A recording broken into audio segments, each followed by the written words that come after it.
Welcome, folks who are joining us. We'll get started in 1 minute.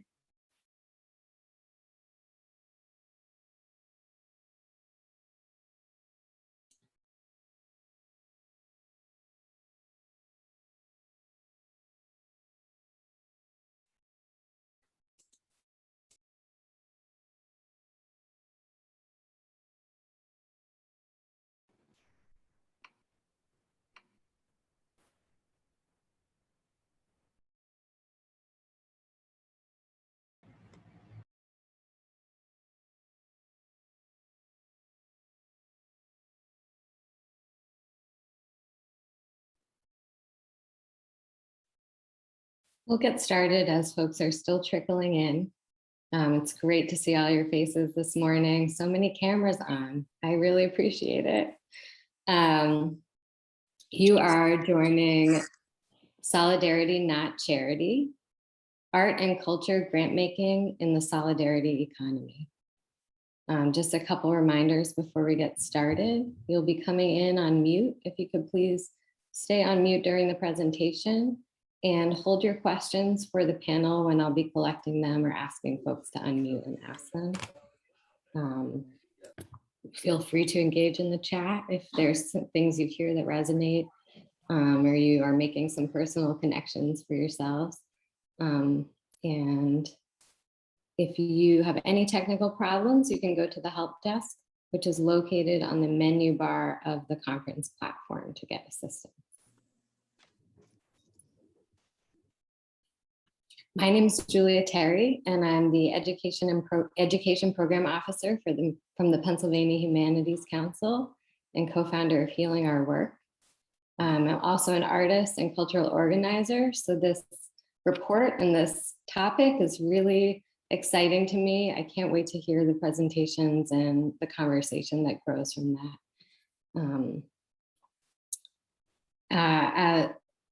Because this work is as much as it's about imagining new possibilities, it is also about remembering and returning resources, power, and land to their rightful place. And so I want to lift this idea up of remembering by acknowledging origins, and I'm going to borrow the land acknowledgement that is in this report that you'll be hearing about. To get us started and grounded, I invite you to take a deep breath, get settled, bring your presence to this space. We acknowledge the original stewards of the land.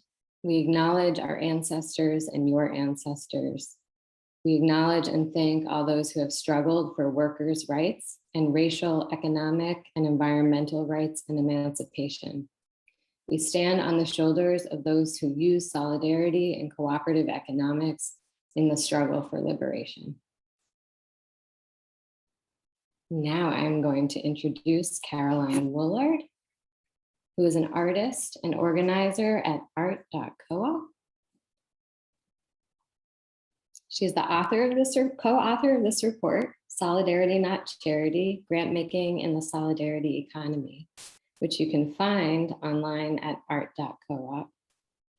And I will now pass it over to Caroline. Thanks so much, Julia. Let me just share my screen. Welcome, everyone. Thanks for being here. And I'm so excited to get to present with the amazing group here. I'm going to take 10 minutes to give you an overview of this report. And I really appreciate all the organizing work that you've done, Mariah and SPARX, to get us here. So yeah, this is coming from the report that Julia just mentioned. And Nati Linares, who's on parental leave, and I co-authored it, synthesizing interviews with over 100 people. And Marina Lopez, who's pictured in the center here, is the newest member organizing with us, working on study programs like something called Study into Action. It's really an honor to be here and to present this for the team. The first part of what I'm going to say comes from a report that was commissioned by Grantmakers in the Arts. And again, you can go to art.coop if you want to read the whole thing. And then I'll talk to you a little bit about the great group that we have here and why their work is so visionary in leading the solidarity economy, especially around arts and culture. So again, Nati and I were able to talk to many, many people. You can see some of them here and more visuals here. You probably recognize some of these people if you don't know. Dr. Jessica Gordon-Emhard was there, Ed Whitfield, a lot of amazing people we got to speak with. And what we found again and again is that we need this shift in culture and economic justice. And we like to start with a pop quiz and ground us in the reality of this moment that we're living through. So first, grounding in this moment. No one knows what arts and culture will look like after the pandemic. 63% of creatives have become fully unemployed, and a third of museums say they're likely to close forever. Black and Indigenous people have a COVID-19 death rate of double or more than the death rate of white people in the US.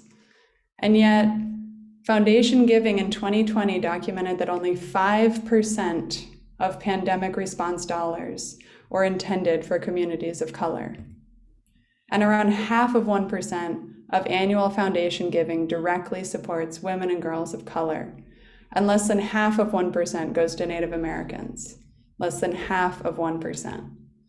So to rephrase the way Jessica Norwood says it, what would the cultural economy be like if the economy loved Black and Indigenous people? So here we're going to move into the pop quiz to think about some moment of vision and hope.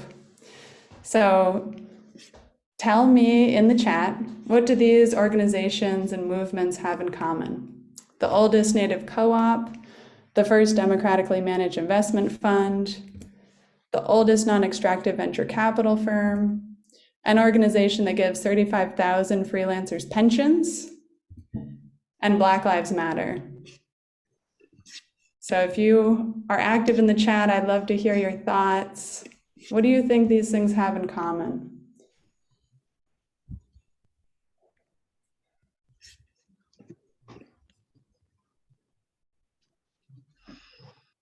Anything that comes to mind. What could these groups have in common?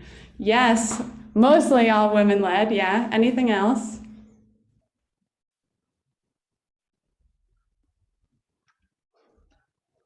Okay, shy people. Any other thoughts? What could these groups have in common? They have a focus on BIPOC communities. Thank you, yes, yes. Yes, led by Black and Indigenous folks, yes. And they're all co-founded by artists and culture bearers. I think one of them is white-led, but it's mostly women-led and mostly BIPOC-led. So if you want to know these groups, it's Kuala Arts and Crafts, the Boston Ujima Project, The Working World, Smart.coop, and Patrice Colors. So artists are building the future now, and I'm going to share this slideshow at the end if you want to use this to advocate for artists around economic justice and solidarity economies. Another way that we say it in the report is this. All around the country, the artists and culture bearers who have been most harmed by our current systems of neoliberal governance and racial capitalism are practicing self-determination and community wealth. So spreading power and spreading wealth is what we're talking about. And if you want to learn more, you can read the work of Dr. Stacey Sutton, who writes, "The solidarity economy movement is not a new movement. It has historical roots in Latin America and in the United States. It builds off the legacy of the Black liberation movement." So there's a long body of work that you could get involved in if you're excited. And for today, what we like to say to simplify it, if you're trying to explain this to someone in the foundation world that you might be connected to, it's about community ownership and democratic governance for political, cultural, and economic power. And that's what we get to hear about today. Another way of saying this is who owns and who decides, or who stewards and who gets to participate in that. So there's this big chart that we can go in detail about later. You can download the report if you're interested in what connects all of these different things. But I think the most important part to get across is that all these initiatives that you might have heard about that bring community wealth and community power actually are part of a larger movement for economic justice. And that's what we're here to talk about, the solidarity economy. Another way that I've heard it that I think is very clear comes from the Sustainable Economies Law Center. And in this, what they talk about is how can we spread wealth and spread power? And specifically in a recent presentation, Janelle Orsi said, spreading wealth and spreading power is a potent combination that can exponentially amplify impact. So if, for example, in the dominant model of for-profit businesses, it concentrates wealth, and then that concentration of wealth allows philanthropy to exist, so there is a surplus that can be distributed, what would it mean to start thinking about other models? So many people are interested in cooperatives, but if they are not going beyond spreading wealth to their members, they might not be that emancipatory. And what we're going to hear about today is groups that Janelle Orsi would call movement cooperatives, because they want to go beyond transforming their own lives to actually transforming the communities that they're within. So this is a quick overview. The most important thing to say is that arts and culture grant makers can engage in systems change work that addresses root causes rather than symptoms of cultural inequity. And that's what these groups are doing that you're about to hear about. So we'll hear from the U.S. Federation of Worker Cooperatives, the Philadelphia Area Cooperative Alliance, and the Leeway Foundation. And some things to highlight before I pass it on to Daniel Park at the U.S. Federation is that in the report, we talk about the shifts that need to happen. Part of that is around looking at the power of community-owned infrastructure, both nationally and locally. And this is happening at the U.S. Federation with Gilded, a freelancer cooperative that you might hear about. We also talk about the need to look at a systems change approach. And this is happening with advocacy in the Philly Area Co-op Alliance, and also in the way that they help with trainings. So we'll hear more about that. And we're really excited by the Leeway Foundation because a lot of the shifts that need to happen are around the internal work of doing a power analysis and shifting governance. So the Leeway Foundation, as many of you may know, shifted from a white-led family foundation to a foundation led by a multiracial community board. So when you're asking who decides, this is a great group, visionary, and really, there are many documents, videos, and also reports that you can read to understand the incredible work that they do.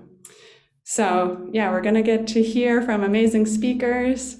And if you're excited and you're still like, what is this? What's the relationship between art and culture and economic justice? You can go to our website at art.coop, watch a video, and I'll drop a link to all of this if you want to learn more. So it's really a pleasure to be here. Thank you so much.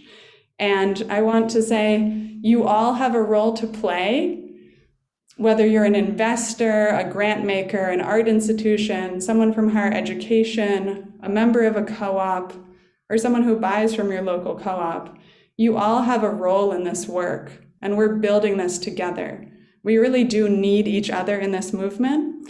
And as Mike Strode from the US Solidarity Economy Network says, start listening to this like your liberation is at stake, because it is. So with that, I'm going to pass it to Daniel Park. Thank you so much. I'm excited to learn from you all. Hey all, good to see you. Thanks for having me. My name is Daniel Park. I use he, him pronouns. And I'm coming to you today wearing many different hats relevant to this conversation. The first is as the project manager with the U.S. Federation of Worker Cooperatives. The second is as a program officer with Gilded, and we'll talk a little bit more about both of those organizations and programs in a little bit. But then I'm also an artist. I co-founded and I am currently a worker owner with Obvious Agency.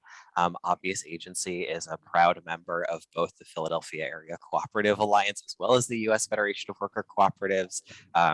It's really important to us that we be supporting, right, this like grouping of co-ops and contributing in that way to the solidarity economy, like Caroline was pointing out. And then I'm also I sort of come to all of this as an activist and organizer focusing on racial and labor justice in the cultural sector. So I'm very here for all of it. Mariah, do you mind pulling up my slides, please? Thank you. So just a little bit about the U.S. Federation of Worker Cooperatives. We are the United States' only national grassroots membership organization for worker cooperatives. You can essentially understand us as like a national, oh gosh, the language always leaves me. Basically, we're a 501c6, not a 501c3. We're membership based. So we have worker cooperatives, democratic workplaces, cooperative developers, startup cooperatives, all within our membership base. Our board is completely made up of our members. We're fully led by our members in all of the work that we do. And we do a lot of different types of work. We provide technical assistance to our members, right? So helping them develop their businesses and make sure that their businesses can thrive. We do policy and advocacy work as well on a national scale. And then we work with a lot of regional partners like the Philadelphia Area Cooperative Alliance in order to strengthen regional solidarity economies and the worker co-op field in various specific regions, right? So if it's about worker cooperatives and workplace democracy, we're here for it. So now that you know a little bit about worker co-ops, Mariah, you can go to the next slide, or excuse me, about the Federation. I want to give you a little bit of an overview just about like why worker co-ops, right? Why are they important in solidarity economy? This information, I believe, is from about a study that we did in 2018, 2019. We do these surveys every few years. So in the United States, there are more than 900 estimated worker co-ops. 465 of those have been fully confirmed. Within those more than 900 worker cooperatives, there's somewhere between 8,000 and 10,000 workers, right? And of all of those worker co-ops and all of those workers, more than 300 are members of the Federation. Right, you can go to the next slide. Right, and so why would somebody be interested in a worker co-op? Why is this like an important alternative model to the way that businesses traditionally run, whether these are cultural businesses and organizations or otherwise? Essentially, what it comes down to, right, is that they just provide like dignified jobs and valuable workplaces to their workers, right, where workers have an actual say in what their workplace looks like. In terms of how this actually plays out, there's like you can see a little bit of the information on the screen, but some other things, right? Just generally a higher minimum wage.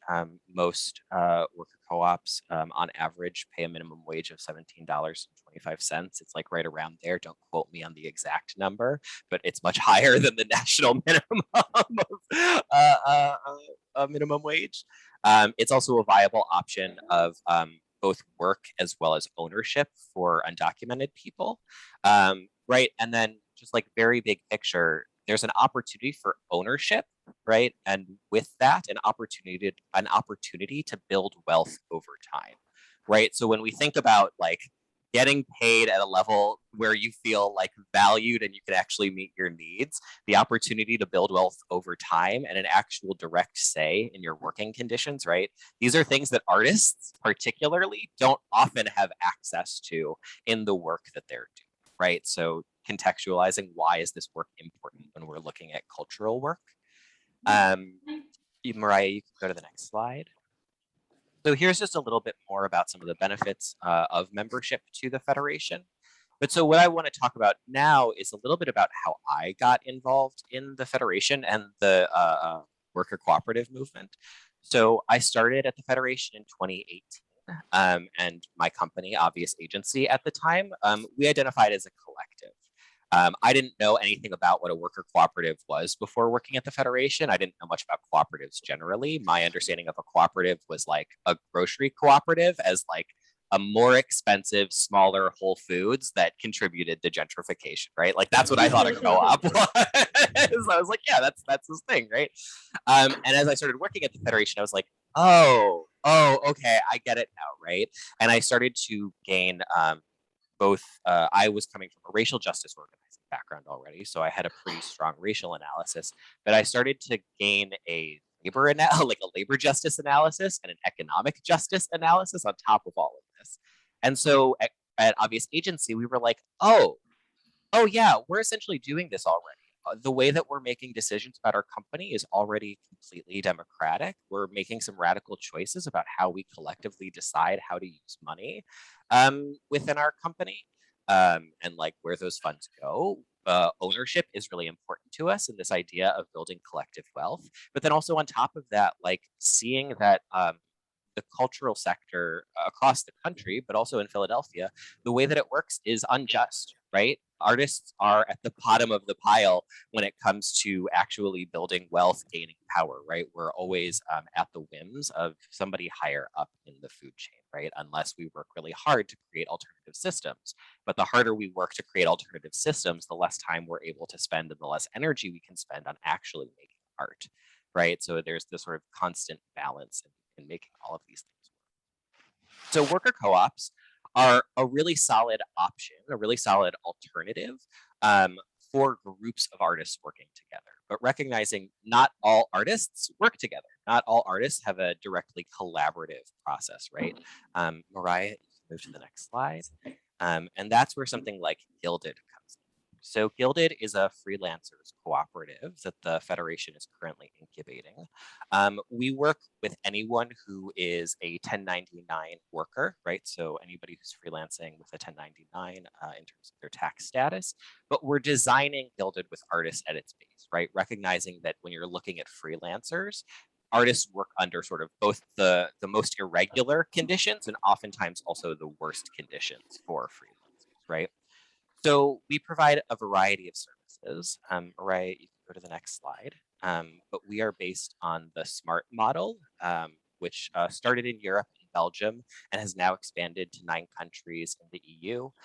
We worked closely with them as we were developing Gilded and what it could look like in the US, because obviously Europe and the United States have very radically different cultures in terms of funding the arts and what's available. And of course, all of the various laws that govern, who gets what kind of benefits and how and that sort of. Right, you can go to the next slide. The main benefits that Gilded provides to its members are healthcare access through direct primary care clinics. This isn't a replacement for insurance, for health insurance, but it is it's a system that provides affordable primary care support, as well as prescription to support and some other things to members. We provide tax preparation services, either free or discounted to our users, right? Because our users are leveraging their collective purchasing power in the same way that you would at like Sam's Club or BJ's when you get a membership there, right? You're able to get things wholesale, so a little bit cheaper. And we also do all of the invoicing work for all of our users. Yeah. So, when an artist has their rent coming up due and their client is like 3 months behind on paying them when they should have, artists don't have to worry about that, right? Because we have a guaranteed payment pool. So instead, what happens is the client pays Gilded, and then Gilded automatically on whatever the pre-agreed upon dates are, pays our users. Right. So what you see happening here is freelancers coming together, building collective power, both socially, right? So that we can continue to leverage that power for policy change, for better working conditions for freelancers, and getting access to all of the, benefits that they would get through a job, through like our current social contract, right? And finding alternative ways to get those benefits or one similar to contractors. So you can see why, right, coming together and organizing, building collective power and solidarity through the little bits of wealth that we have here and there, right, can actually be a really powerful tool, both for collectives of artists as well as individual artists. I'll leave it there for now. I'm sure we'll dive into more, and I'll pass it off to Nyla from PACA. Hello, thanks, Daniel. Hi, everyone. My name is Nyla. I am the co-op projects organizer with PACA. And I'm excited to talk to you about solidarity economy theory more broadly and some of the work that we currently do in supporting development of cooperatives in the broader Philly cooperative ecosystem. So as Caroline mentioned, so broadly, the solidarity economy is really the future we continuously learn from and continue to strive for, right? So it is a just and sustainable economy where social and economic aims are intrinsically linked. So an economy really controlled by the people, really putting economic means back in the hands of the people, right? So an economy where equity for all people, solidarity, mutualism, cooperation and community, and the health of the planet are all prioritized over limitless extraction and profit and growth, right? So the broader solidarity economy movement aims to grow the ecosystem and create alternative models to the now dominant economy by educating our communities and promoting both promoting and supporting the development of cooperative and public ownership models in all sectors and industries. So including some of the worker co-ops that Daniel was speaking about.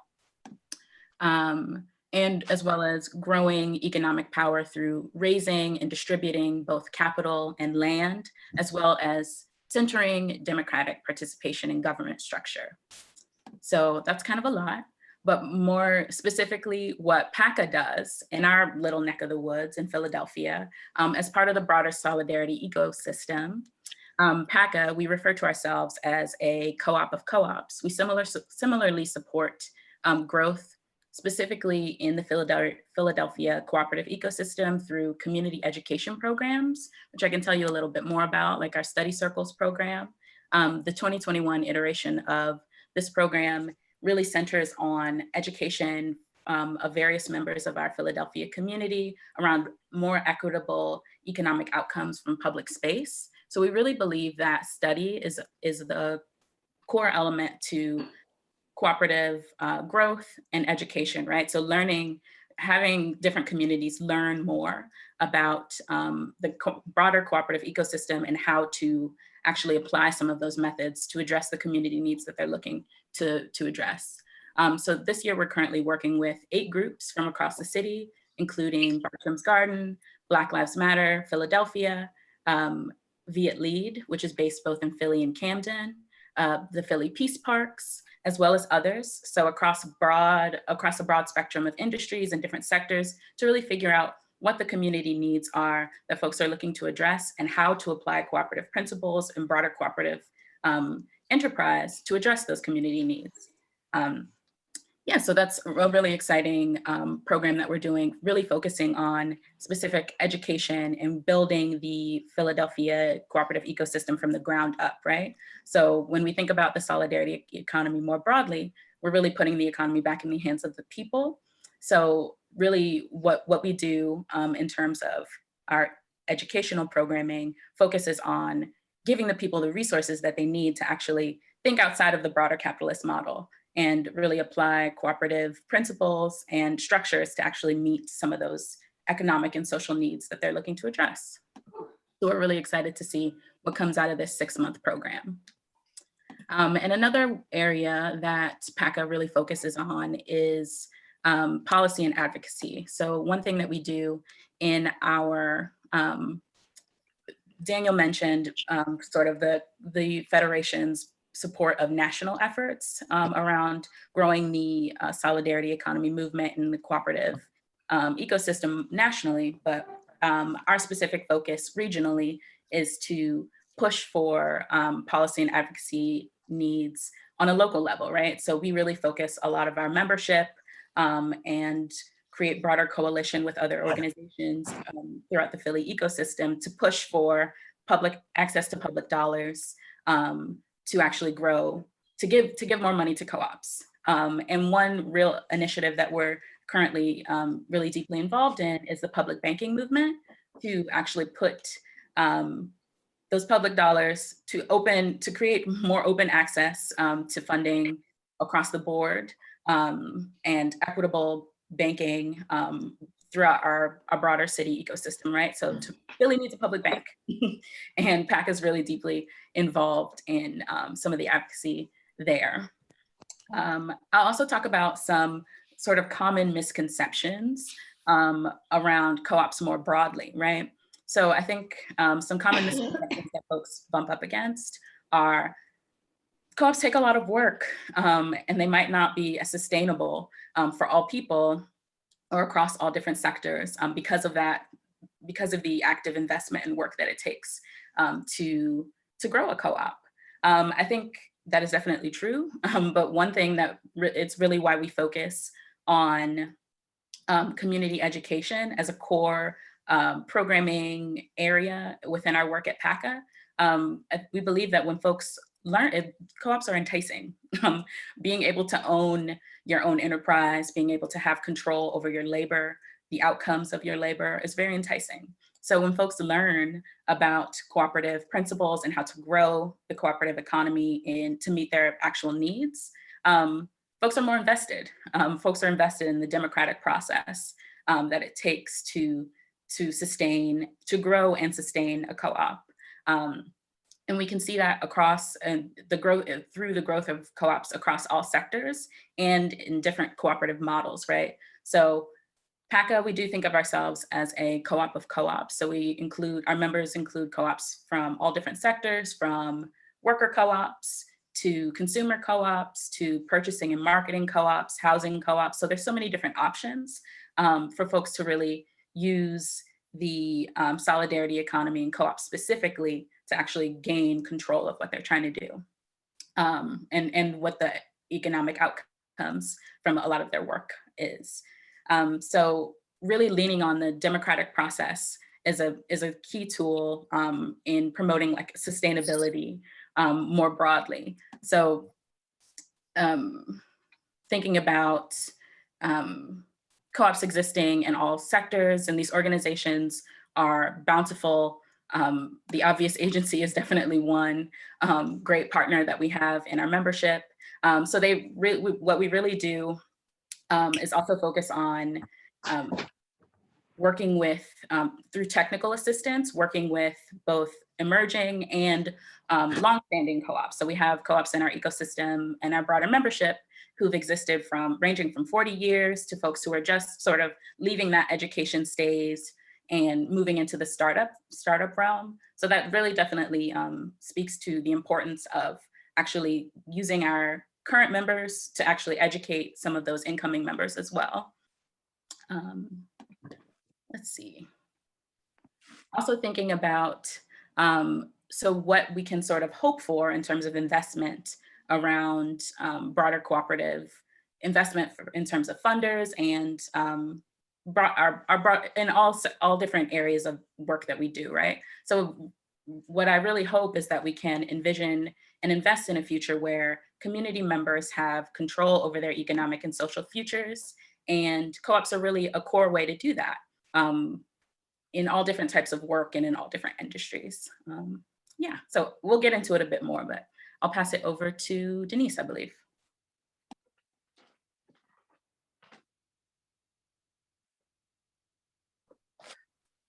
I apologize, this message came up and I got a little distracted. Good morning, everyone. It's an honor to be here with such a distinguished group to talk a little bit about the work of Leeway.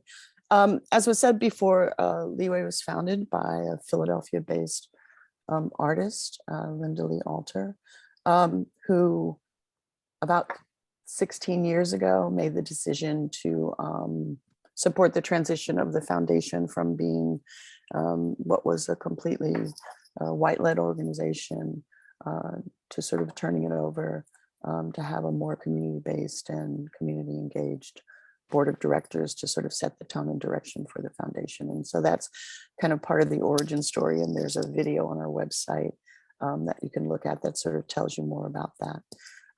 Part of the intention around that for a group of advisors that came together that included folks of color who were part of the cultural community, who were artists and cultural producers here, was really thinking about how to provide access to constituencies and community that traditionally don't have access to philanthropy in the same ways. And so engaging through focus groups and, as a result of experience with the funding exchange and organizations like Bread and Roses, came up with a model that where folks from the community are making decisions about the grant process. So I thought it might be useful to begin with a video that we did as part of a process we did a couple of years ago that really sort of reviews in a lovely animation our grant making process. I caution you that this was created in the before times. And so we talk about going out and meeting people where they are. We've since had to learn how to sort of bring people in through Zoom and other virtual platforms, but the underlying intentions are the same. So Mariah, if you would start the video, I'd appreciate it. Can you turn that up? At Leeway, we believe that social change happens through building relationships. We put connection with artists and their communities at the heart of everything we do. We see this as a form of movement building. We've developed a process that aims to shift power through transparent and transformational grant making. We address racial and gender inequity. We cultivate relationship networks. We support artists with the space to take risks. Through this process, we support cisgender women and trans people of all genders who are working in communities at the intersection of art, culture, and social change. Each grant-making cycle leads to others, seeding community building and social change. Here's how we do it. We go out and engage with artists. To find applicants, we step out into our region's neighborhoods, holding events where we actively seek potential grantees in the places where they live, create, and catalyze change.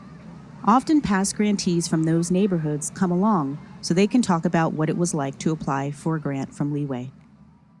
We hold multiple gatherings at our office each year to foster connection between grantees, potential applicants, partners, and other key actors in the cultural community. We let applicants define art and social change. Leeway's application asks for the artist's vision and analysis. Who are they? What is their community? What are they trying to change? Grantees work with community partners to connect their work directly to social change initiatives. We support the artist's autonomy. We ask artists to share stories about experiences that represent defining moments on their artistic journeys, instead of asking them for CVs or resumes. And we take intentional steps to ensure the application process is trans-affirming. We use feedback from applicants and decision makers to remove hidden bias. We place the artist and their community at the center of the decision. They are the real experts on arts and social change. Community members and previous grantees comprise the decision-making panel. It does not include Leeway staff. Having a decision-making process outside the foundation staff allows power to shift toward artists and communities and away from the foundation. Before the granting begins, we practice the art share, a ritual where panelists and Leeway staff share their art with each other. This builds trust, encourages openness, and can serve as a reminder of how vulnerable artists are when they apply for grants. The panel receives a framework for decision-making based on our values and experiences. The panel makes decisions by consensus. This builds trust and allows each panelist to assess where to champion an applicant and when to yield to another perspective. To keep our process transparent, every applicant gets feedback. This offers a view into the process and gives information they can use as they think about their work and future applications to Leeway or to other foundations. Our connection with grantees doesn't end with the check. We host gatherings where grantees can meet each other, form relationships, and find opportunities for collaboration. We offer material support, hiring grantees for photography, consultancy, events and workshops, posting their events on our social media, offering our space for workshops and events. Our grant cycle allows us to support moving money to people who use culture as a tool for advancing social change. Granting money, planting seeds, changing our communities. As funds are granted, the community grows, and the grant-making cycle can continue on and reach more artists.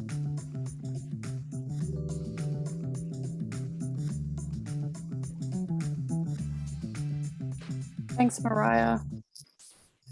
I guess just before we transition into the Q&A, I want to say that last year, 76% of our grantees utilized a portion of their grant to pay other folks to be part of projects and other things they were doing. And 59% of our grantees worked in some form of collaboration. And so it's sort of, people are utilizing the resources that they receive from Leeway to sort of support others in the cultural community here in Philadelphia, which I think is fantastic. So time for Q&A, I guess.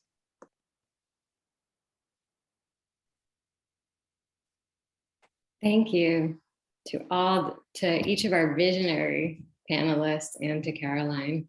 I'm just really geeking out right now about everything that was shared. And I really appreciate the tangible examples of practices that push up against traditional charity-based power dynamics and hierarchical structures to center equity that you each shared. And I'm curious how you, in this kind of urgency culture that we live in and that we've fallen back into kind of post-pandemic in some ways, how do you, I guess speaking to what Nyla said about the importance of study, I'm curious how you create the time and space needed to reconfigure and how you, in order to engage in systems change that addresses root causes. So if some of you want to speak to what your internal and external work looks like of learning and unlearning the structures that we've been kind of passed down.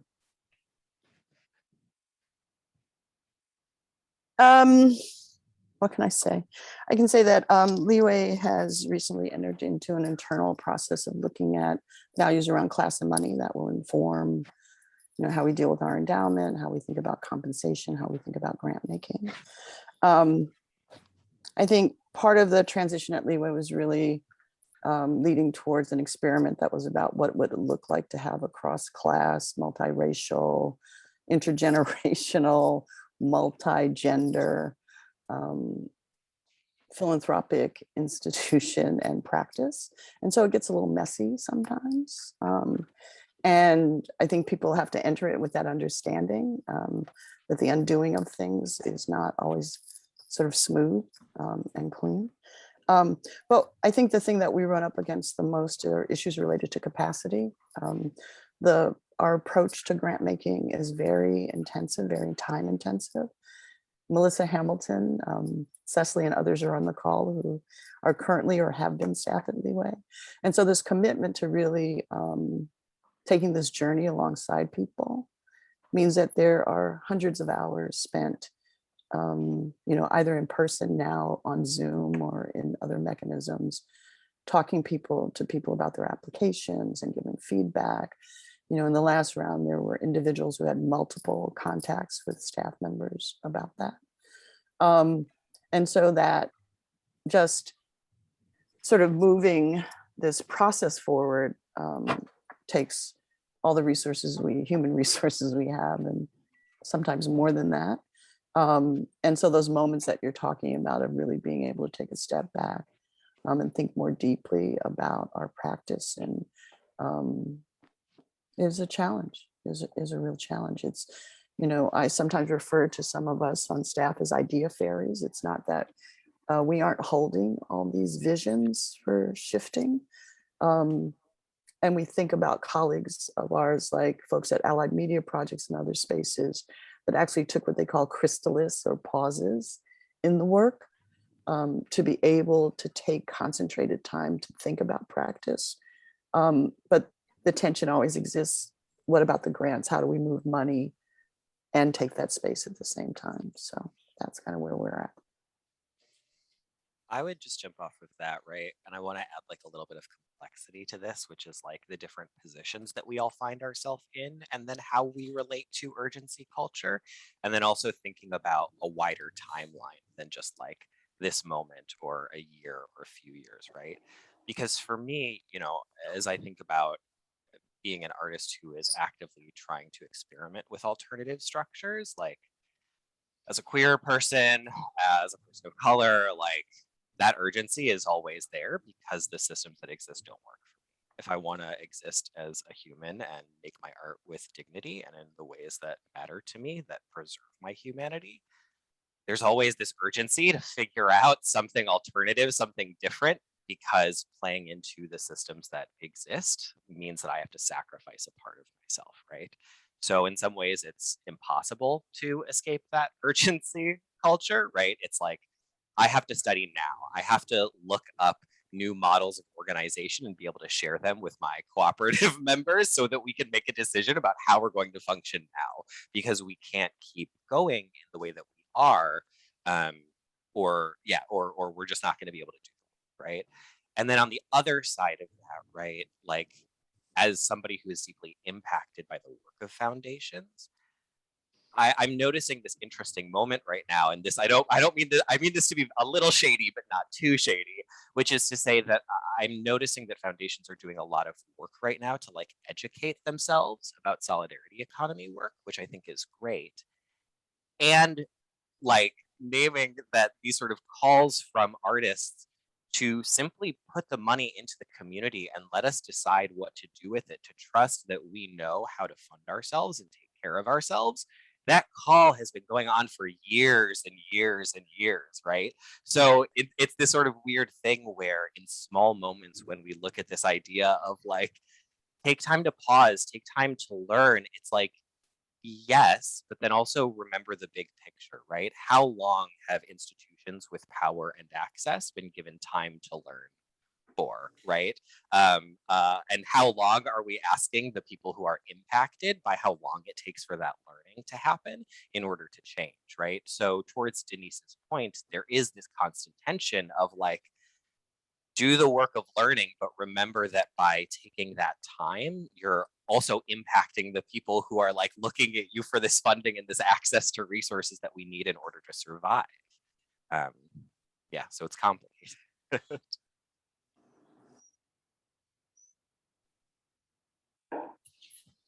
Thanks, Denise and Daniel. I'm going to move us along so we can get to more questions, but wow, there's a lot there in that tension about how can funders slow down and also provide resources for other people to slow down, maybe for artists to slow down, so that we can all give ourselves that space. And funders are often at the will of other funding where they have to deliver. So there's all these different power dynamics and authorities that keep us moving so fast.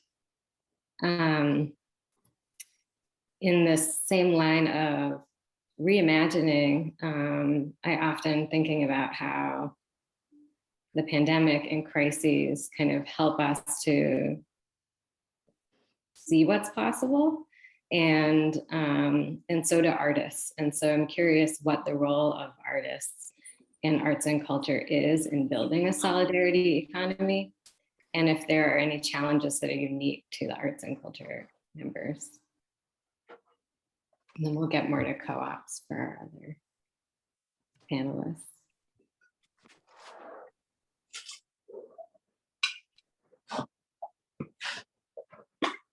Looks like we lost Caroline, excuse me, but I'll at least speak to, I think has a great answer to that first part of the question. I'll speak towards the second part, which is, you know, as a worker owner with a startup cooperative, the hardest thing for us is getting access to technical assistance. Actually, the Federation and PACA both have really great policies of providing a free hour or 19 minutes of technical assistance to their members. And oftentimes we'll go above and beyond and do a little bit more than that, right? A lot of back end work that goes into research and finding resources, which is really useful. But like starting up any new business or organization, there is so much support that's needed, especially when you're experimenting. And I know for us, the hardest thing has been not only are we working in an experimental art form that funders aren't particularly familiar with, but we're also working in an experimental organizational structure that funders aren't necessarily familiar with, and trying to get access to funds to, again, like you were saying, right, to give us the time to slow down and figure out, okay, do we want to be a collective? Do we want to use sociocracy or holacracy? Do we want to have an elected board? How do we, structure our internal staffing in a way that reflects our values, right? All of these like day-to-day operational questions that we need to answer. How the hell are we going to be able to afford a staff person, which we really need, but we can't get the money for? Right. And then we're also not eligible for the types of grants that would like let us do that work in order to like help push us to a next level. Right. So I think for me, at least, and I've noticed this for a lot of our other co-ops that are especially not art, like sort of traditional arts and culture fields that are able to get to easily make money through their work and be profitable, right? So like film or television or commercial work, that sort of thing, right? Printmaking and graphic design, things like that. It's just about like, we just need access to the funds so that we can get the support that we need. And then on top of that, I think there needs to be a stronger pipeline to either support cooperative developers to understand how to work with arts and culture organizations who aren't focused on making a profit, because like Caroline was presenting, a lot of arts and a lot of cooperatives do kind of fall into the middle, right? They're just trying to be businesses more or less, but they have more democratic process. But when you're saying like, hey, we're actually not here to be a profitable business, we're here to be a sustainable business, and that means something different for us. Not a lot of co-op developers know how to deal with that. And then a lot of arts business developers are immediately sort of funneling us towards like, yes, get your money from grants. And we're like, we want to sidestep that though. We don't, that's not how we want to be making our income. And they're not familiar with the cooperative model. So bringing those two different types of business developers together to share knowledge, I think is another really important piece. Thanks, Danielle. I'm going to ask this next question so we can get to some audience questions as well, and start this one with Nyla. This is two parts because I'm going to incorporate an audience question. And somebody commented that they feel like they're taking a university course, a whole university course today. So thank you for all the wisdom you're imparting. The question is, why is it important for the philanthropy to be having conversations about alternative economies? And to add to that from the audience, what is some common critique or skepticism that you've heard about cooperatives? And do you have kind of a rebuttal or position that helps shift people toward being supportive and pro-cooperative mindset? Yeah, I think like to speak specifically to the second, well, I'll talk about the first part as well. I think why is it important for funders and investors to be focusing on alternative economies? It's the way of, it's an equitable way to build. It's what we should be doing, more or less. Like I can't stress it in any simpler terms. It's what folks should be doing, supporting communities who are traditionally shut out of our dominant economy, right? And I think to talk about some common challenges or things that we bump up against in our work as PACA, in trying to push for that, I just want to echo a lot of what Daniel said. It's great to see these conversations starting to happen with more urgency and more frequency amongst funders. But I think even within our own shifts in our own organizational structure towards more collective management, leaning on an experimental board structure, an experimental governance structure, folks are just unfamiliar. So there requires like a certain degree of education from these funders or folks in other professional communities to actually learn about the work that we're doing. So I think that we talk about the importance of education amongst community members to actually be growing these enterprises in these individual communities, but thinking about funders as well, as there needs to be that education amongst what this this solidarity economy is, what co-ops are, the actual value of the work that they're doing. And that organizations that support them, like PACA, like the Federation, are doing, to actually know what we're talking about. Because there's a lot of this, us as developers, as organizations that support this work are doing a lot of that education on a one-to-one, right? And I think folks are interested and more broadly intrigued, but there needs to be that sort of deliberate education amongst funders as well, to actually learn what the broader landscape is and to mix up how different funding structures work, right? And to also realize that a lot of these, to just be more open and familiarize yourself with alternative forms of governance, alternative structures, and also give folks room to really realize or to shift. These things shift. Co-ops and community ownership models shift. They have to shift based off of organizational transitions, based off of urgent needs in communities. So to be more responsive to what the actual needs of these co-ops and the solidarity economy is. Because things aren't just as fixed, right? We don't have these fixed profit models, or we don't have these fixed business structures. We're really, it's broad. So just keeping your ear to the ground and being open about what's actually happening, and listening to folks who are coming and saying what they need, I think is really important as well.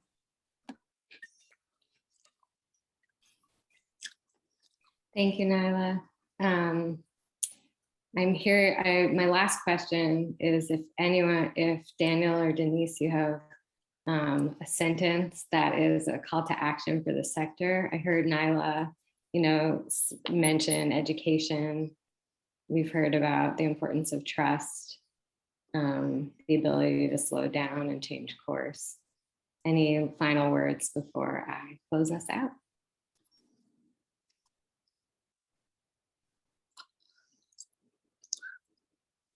Covered it. Thanks, Daniel. Yeah, pointing at me, right?